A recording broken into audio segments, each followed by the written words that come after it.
जल अनमोल संसाधन। वाटर ए valuable resource. आप फुटबॉल खेलकर घर की ओर चल पड़े। आपको तीव्र प्यास लगी है। आपको तुरंत किस चीज़ की आवश्यकता होगी? घर के आंगन में लगे पौधे सूख रहे हैं। आप क्या करेंगे? विद्यालय में एकमात्र चापाकल खराब हो गया। ऐसे परिस्थिति का सामना कैसे करेंगे? आपने समाचार पत्रों, रेडियो, टेलीविजनों द्वारा प्रसारित समाचारों में जल संकट के चर्चा एवं दृश्य देखे होंगे। आसपास नलों और चापाकल के सामने पंक्तियों में लगकर पानी भरती महिलाएं, कभी कभी इन लंबी कतारों में लड़ाई झगड़े, जल की मांग के लिए धरने और प्रदर्शन आदि ऐसे दृश्य विशेषकर गर्मी के दिनों में देखने को मिलता है।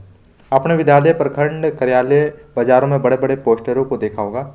इनमें जल की बचत के संदेश होते हैं। इन संदेशों को अपनी कॉपी में लिखिए और अपने दोस्तों से चर्चा कीजिए कि इन संदेशों से आप क्या समझते हैं। वास्तव में जल हमारे लिए जरूरी है। क्या क्रियाकलाप के माध्यम से इसे समझने का प्रयास करते हैं? एक्सपेरिमेंट 1, जल की आवश्यकता की सूची लिखिए। पिछली कक्षा में हम जान चुके हैं कि प्रति व्यक्ति कितने लीटर जल की आवश्यकता होती है, लेकिन आपको यह जानकर आश्चर्य होगा कि पानी की उचित मात्रा भी विश्व के सभी लोगों को प्राप्त नहीं है।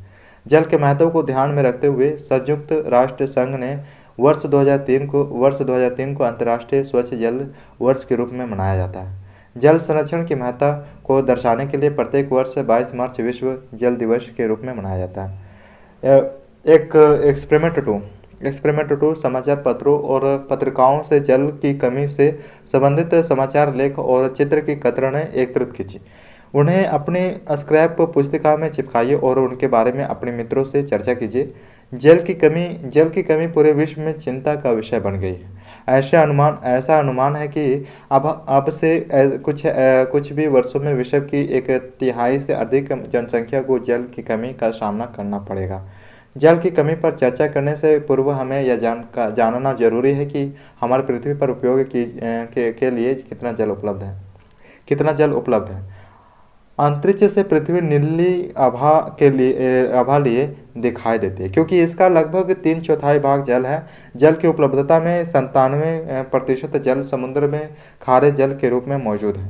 2% जल हिम शिखर पर बर्फ के रूप में तथा मात्र 1% जल पेयजल के रूप में विद्यमान है। एक्सपेरिमेंट 3, सारणी में दिए गए विभिन्न चरणों का अनुसरण करते हुए पृथ्वी पर उपलब्ध अल्लवण जल का आकलन कीजिए।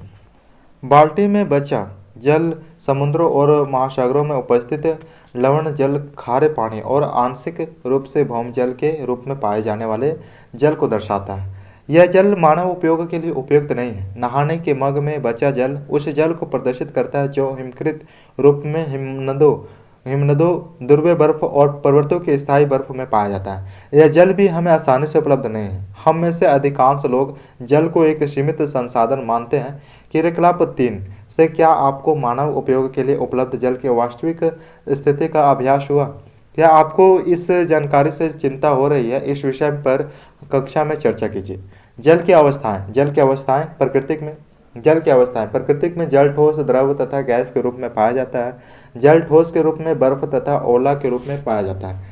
यह द्रव के रूप में पृथ्वी पर समुद्र, झील, नदी, तालाबों आदि में पाया जाता है। यह जल की सामान्य अवस्थाएं होती है। जल गैसीय अवस्था में भाप के रूप में पाया जाता है। जल की तीनों अवस्थाओं का रूपांतरण प्रकृति में जल चक्र के दौरान होता रहता है। पृथ्वी से वायुमंडल तथा वायुमंडल से पृथ्वी पर जल के आवागमन की क्रिया एक चक्रीय क्रम में होती है। जल की इसी चक्रीय क्रम को जल चक्र वाटर साइकिल कहा जाता है। जल के विभिन्न स्रोतों, सागर, नदी, झील आदि से जल का वाष्पीकरण होता है। पौधे भी वाष्पोत्सर्जन क्रिया के दौरान जल वाष्प मुक्त करते हैं। ये सभी वाष्प वायुमंडल में जाकर बादल का निर्माण करते हैं। बादल संघनित होकर पृथ्वी पर बर्फ, वर्षा तथा ओला के रूप में वापस चला जाता है। वर्षा जल का अधिकांश भाग नदी, नाले आदि से होता हुआ सागर तक पहुंच जाता है। वर्षा जल का कुछ भाग मिट्टी में रिसकर भूमिगत जल के रूप में नीचे संचित हो जाता है। यह जल पुनः चापाकल, नलकूप द्वारा सतत पर लाया जाता है। पौधे भी मिट्टी से जल का अवशोषण करते हैं। इसी प्रकार प्रकृति में जल का चक्र चलता रहता है। इस जल के कारण ही पृथ्वी पर जल की कुछ ही मात्रा स्थिर बनी रहती है। जल के स्रोत, सोर्सेस ऑफ वाटर। प्रकृति में जल के मुख्य स्रोत सागर, नदी, झील, तालाब आदि हैं। भूमि के नीचे भी जल का बड़ा भंडार विद्यमान है। ध्रुवीय प्रदेशों तथा पर्वतों के शीर्ष पर बर्फ के रूप में भी पाया जाता है। प्राकृतिक में जल के मुख्य स्रोत। वर्षा का जल। पृथ्वी पर जल का मुख्य स्रोत वर्षा जल है। हमारे देश में कृषि वर्षा जल पर निर्भर करती है।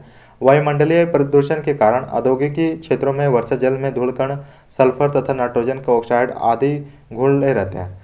इस प्रकार की वर्षा को अम्ल वर्षा, एसिड रेन कहा जाता है। आगरा स्थित ताजमहल के पीला होने का प्रमुख कारण है अम्ल वर्षा जल। अस्थायी जल। अस्थायी जल। वर्षा जल का अधिकांश भाग पृथ्वी की सतह पर बहता हुआ नालों, नदियों, तालाबों तथा झीलों में आकर इकट्ठा हो जाता है। भूमिगत जल। वर्षा जल का कुछ भाग मिट्टी के छिद्रों से नीचे रिसकर चट्टानों की दरारों से होता हुआ चट्टानों के ऊपर जमा होता है। जल के इस प्रकार रिसने की क्रिया को अंतःस्यंदन इन्फिल्ट्रेशन कहा जाता है। भूमि के नीचे वाले सतह जल को भूमिगत जल कहा जाता है। इसकी ऊपरी सतह को भौमजल वाटर टेबल कहा जाता है। इसकी ऊंचाई अलग अलग स्थानों पर भिन्न भिन्न होती है, अलग अलग होती है। चापाकल तथा नलकूप द्वारा पानी इसी स्तर पर निकाला जाता है। भौम जल स्तर में कमी या अपक्षय। बढ़ती मानव जनसंख्या तथा जल की मांग पृथ्वी के जल स्तरों पर गहरा दबाव उत्पन्न कर रही है। करीब 70% भूमंडलीय स्वच्छ जल सिंचाई में लग रहा है ताकि इस बढ़ती आबादी की आवश्यकता के लिए ज़्यादा उपज की जाए। घरेलू औद्योगिकी उद्देश्यों के लिए भी जल पर दबाव बढ़ा है। प्रति व्यक्ति जल की खपत भी बढ़ी है। भौम जल स्तर में आई कमी के कई कारण हैं, जिनमें प्रमुख कारण निम्नलिखित हैं। जनसंख्या वृद्धि, कृषिगत उपयोग, औद्योगिकरण, वर्षा का असमान वितरण, वन कटाई, जल की बर्बादी।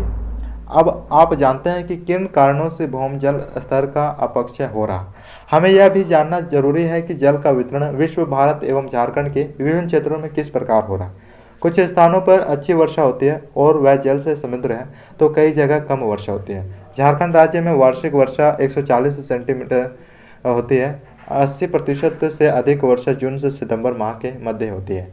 पूर्वी भाग प्रमुखतः बंगाल की खाड़ी से जबकि मध्यवर्ती एवं पश्चिमी भाग अरब सागर व बंगाल की खाड़ी से वर्षा के लिए जल प्राप्त करता है। राज्य के गढ़वा, पलामू एवं चतरा जिले का उत्तरी भाग, कोडरमा, हजारीबाग एवं गिरिडीह जिले के उत्तरी भाग, गोड्डा आदि क्षेत्र में औसत वार्षिक वर्षा 120 सेंटीमीटर से कम होती है।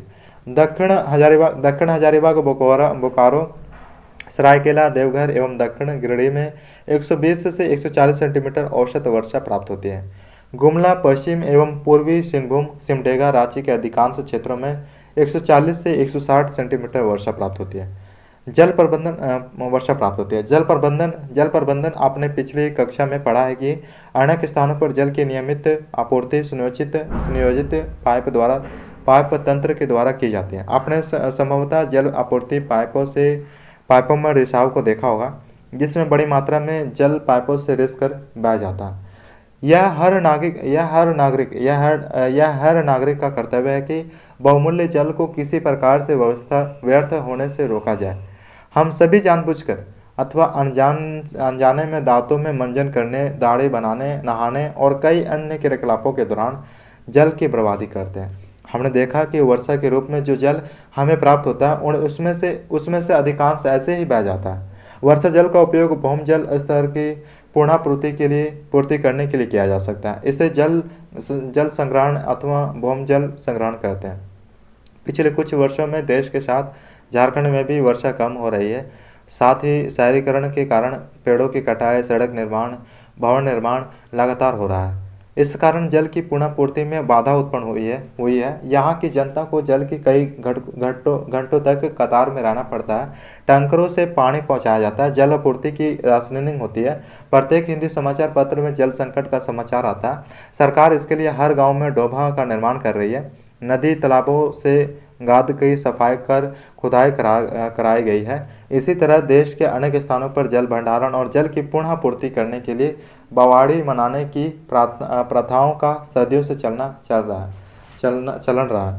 किसी किसान भी अपने खेतों में जल का उपयोग मितव्यतीत से कर सकते हैं। संभवतः आपने बूंद सिंचाई व्यवस्था के बारे में सुना होगा। ड्रिप सिंचाई व्यवस्था कम व्यास के पाइपों द्वारा पौधों को पानी देने की तकनीक जो सीधे उनकी जड़ों तक जल पहुँचाता है।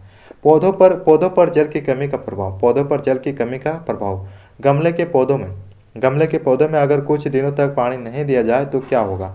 आप जानते हैं कि पौधों को अपना भोजन बनाने के लिए मिट्टी से पोषक तत्वों के साथ साथ जल की भी आवश्यकता होती है।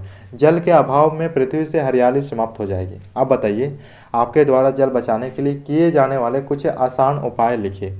पौधों पर निर्भर रहने वाले जीव एवं मनुष्य का अस्तित्व भी खतरे में आ जाएगा। पौधे को न रहने पर न ही पृथ्वी पर पर्याप्त भोजन ऑक्सीजन उपलब्ध होगी, न ही पर्याप्त वर्षा होगी। इससे संबंधित अनेक समस्याएं भी उत्पन्न हो जाएगी।